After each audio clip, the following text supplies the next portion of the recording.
మా పిల్లవాడు పెద్ద పెద్ద వాహనాలు నడుపుతున్నాడని తల్లిదండ్రులు సంతోషపడుతూ ఉంటారు. కానీ పిల్లలకు, మైనర్లకు వాహనాలు ఇవ్వడం చట్టరీత్యా నేరం.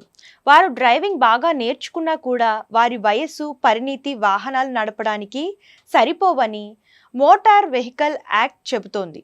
తెలిసి కూడా మోటార్ వెహికల్ యాక్ట్ను గాలికి వదిలేసి కొంతమంది తల్లిదండ్రులు మైనర్ల చేతికి వాహనాలు ఇచ్చి వారి ప్రాణాలు లేదా ఇతరుల ప్రాణాల మీదకు తెచ్చిన సంఘటనలు ఎన్నో చూస్తున్నాం. ఈ క్రమంలోనే తాజాగా ఓ చిన్న పిల్లవాడు జీప్ నడుపుతున్న వీడియో నెట్టింట వైరల్గా మారింది.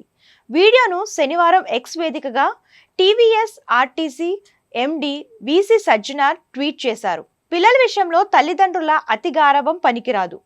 చిన్నతనం నుంచే వారితో ఇలాంటి ప్రమాదకర పనులు చేయిస్తూ ఏం నేర్పిస్తున్నారు? జరగరాని ప్రమాదం జరిగితే ఎవరు బాధ్యులు అని సజ్జనార్ రాసుకొచ్చారు. ఈ అంశంపై నెటిజన్లు తీవ్ర స్థాయిలో స్పందిస్తున్నారు. ఈ మధ్య ఇదో సరదా అయిపోయింది ప్రతిఒడికి. పిల్లలతో చేయకూడని పనులు చేయించి వాటిని సోషల్ మీడియాలో పెట్టి వాళ్ళకి హైప్ తేవాలని చూడటం, ప్రమాదం జరిగిన తరువాత బాధపడటం కంటే ముందుగానే జాగ్రత్తగా ఉండటం మంచిదిగా అంటూ ఓ నెటిజన్ కామెంట్స్ ఆసక్తికరంగా మారాయి.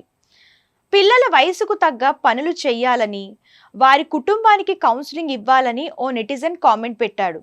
పోలీసులకు ఏమాత్రం చిత్తశుద్ధి ఉన్నా ఆ తల్లిదండ్రులను అరెస్ట్ చేయాలని చాలామంది నెటిజన్లు డిమాండ్ చేశారు.